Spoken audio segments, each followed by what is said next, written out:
the IATF 16949 podcast, where we talk about all things automotive.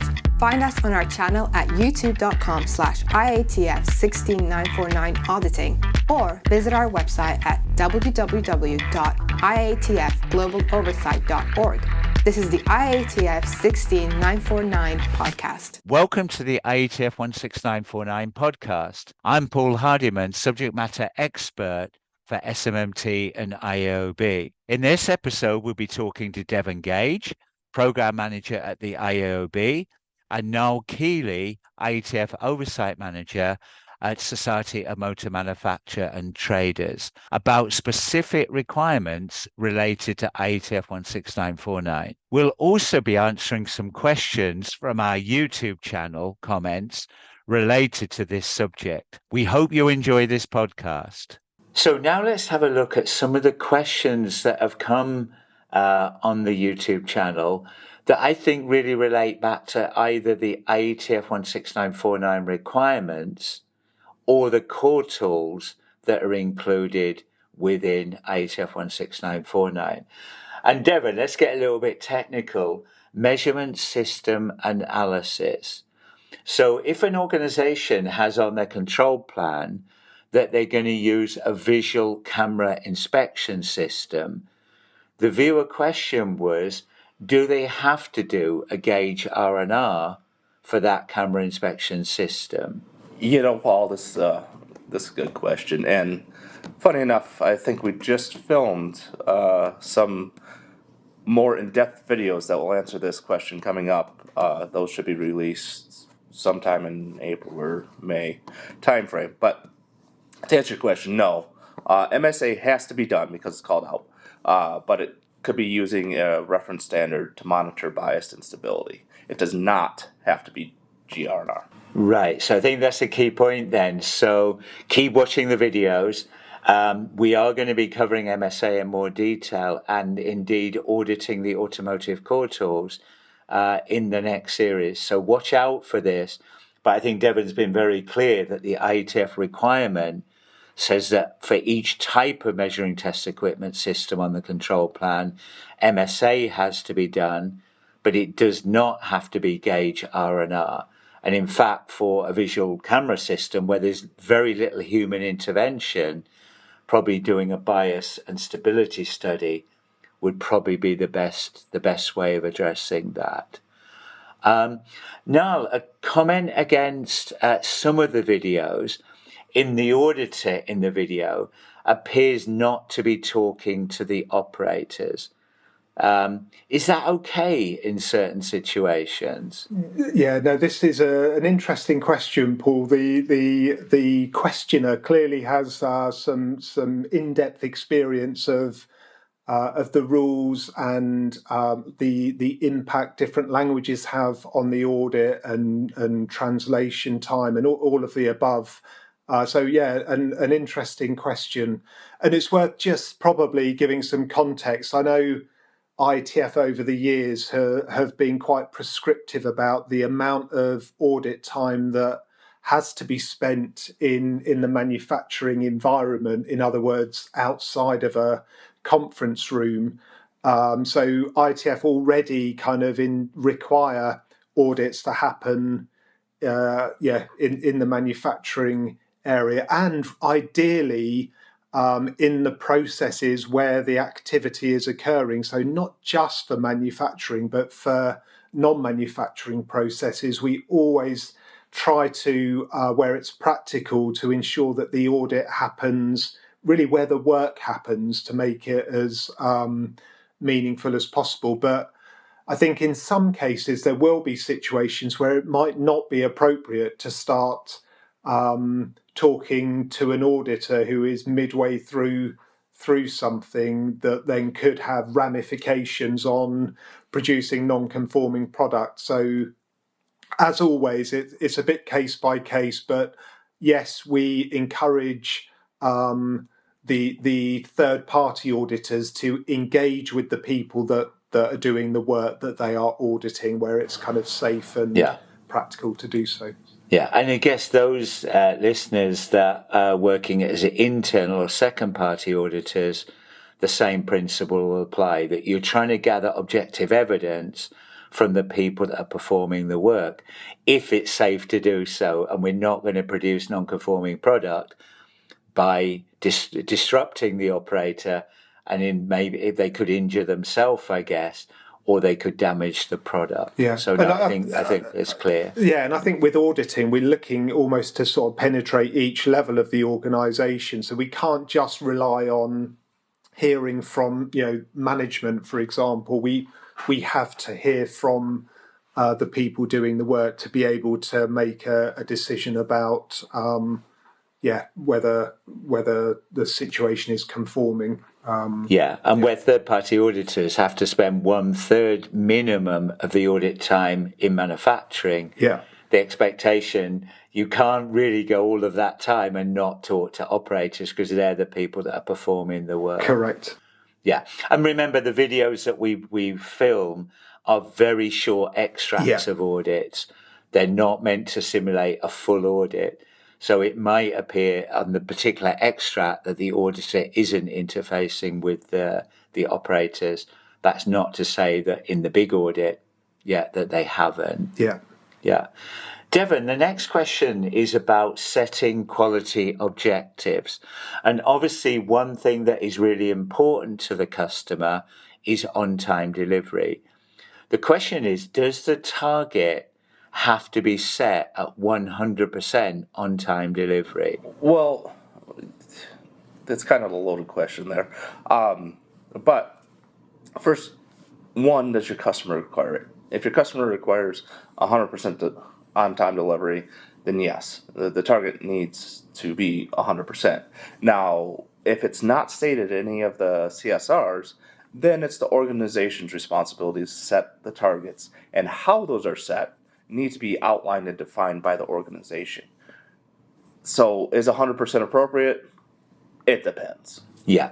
And I think the key point you're making, Devon, is that the organization, when they set their quality objectives, have to at least understand and review any customer-specific requirements related to that, and incorporate those customer-related objectives and targets into their planning for setting the quality objectives. So I think that's the key point. Yeah. Let's do Niall next then. So in the video that we did about auditing quality objectives, a subscriber said that they would dig in more deeply to how the objectives are set, how they're communicated within the organization. Do we think that is fair feedback from the subscriber based upon that short video? Well, again, it's a great comment, and it again clearly made by someone who has lots of experience of auditing. But to your earlier point, Paul, these are let's say fabricated. We're trying to create a video scenario, and it's difficult to fully replicate a full audit scenario. But absolutely. The key thing, auditing objectives and performance is a fundamental part of auditing any process. Good. Okay, no, thank you. Devon, I want to move on to the maintenance process, which obviously is key in many organizations for trying to keep in the equipment in optimum condition. And the question is then, if we were doing an audit and an organization wasn't monitoring mean time between failure and mean time to repair, would that automatically be a non-conformity? No. Those would not be an automatic non-conformity. Their references are such as they're not requirements or shall statements. Yeah. So there'd be no reason to write those. No, and then in my involvement with TPM, they're good measures, but I think what you're saying is the auditor can't say an organization has to measure those, but they do have to have maintenance objectives, which is, I think, the base of the requirement. Right. Good. And if it was called out in one of those objectives as part of their QMS, then obviously that's a different question. Yeah, no, that's fine. Now, back to the application then of IATF 16949 in the semiconductor industry.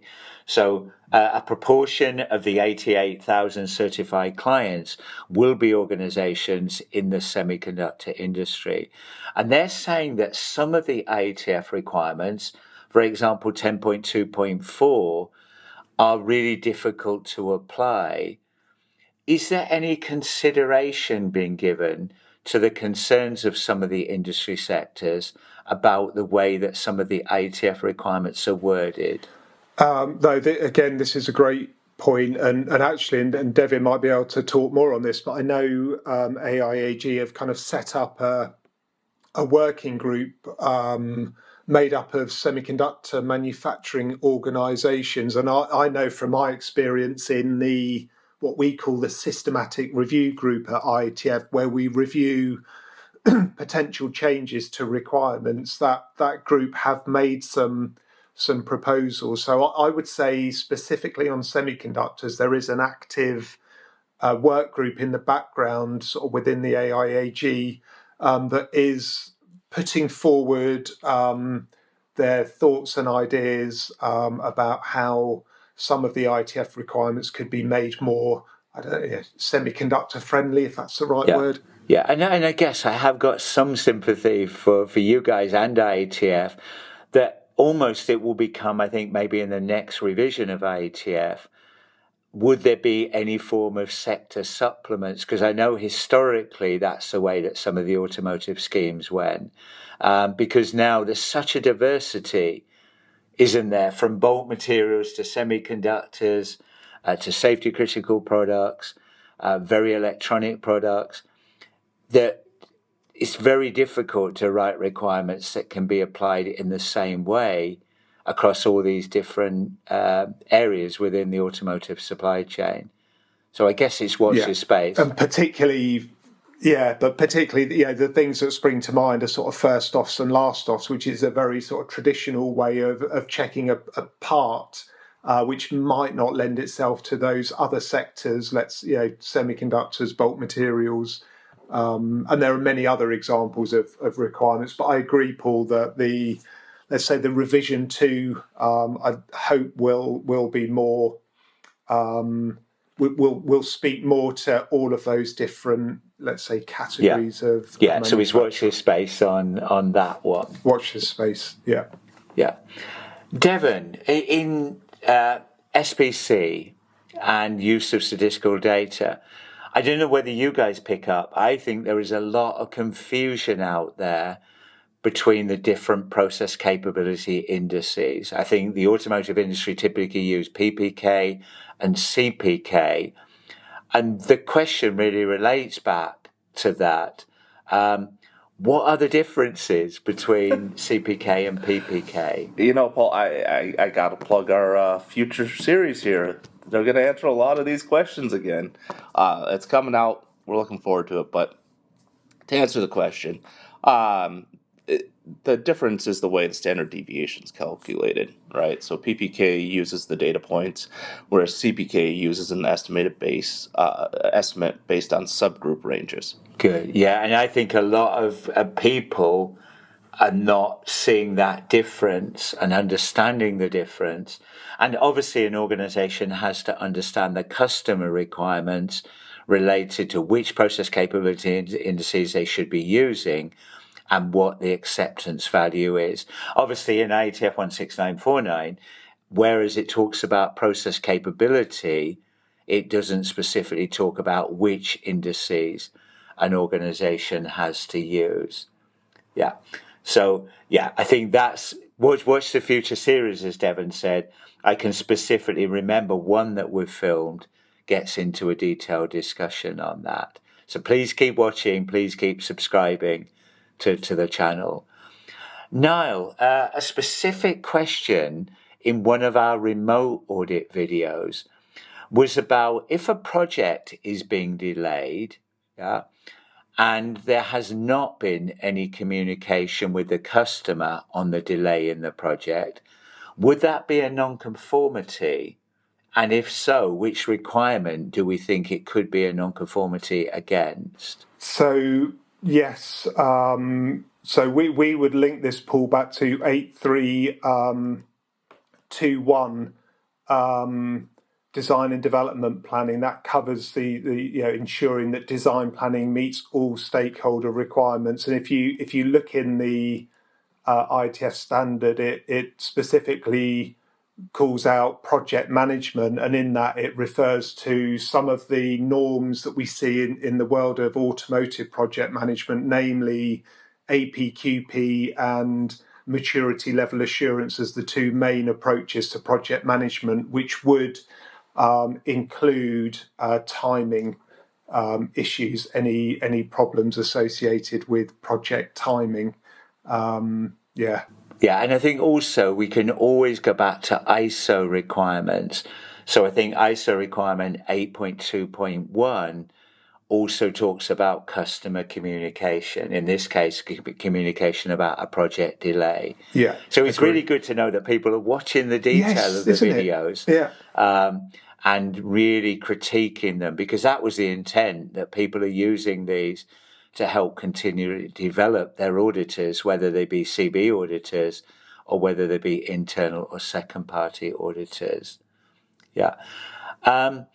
Niall, there a comment about auditing of customer complaints. I think that the person who viewed the video, I think it's twigged with them the importance of doing good audit preparation. So can you help us on this then? That do we think auditors should spend some time in their audit preparation understanding whether there's been customer related issues? So yes is the answer. And yeah, it's difficult. Obviously, for a third party audit, there is an expectation that the client will provide information to the certification body that includes, let's say, customer complaint related issues. But I think generally, if we're talking about problem solving and customer complaints, 10.2.3 and 10.2.6 are probably the most relevant. Yeah, so 10.2.3, and we see that is number one, I think. Major non-conformance in audits relates to problem solving. Yeah. And then 10.2.6 about customer complaint and field failure test analysis. Yeah.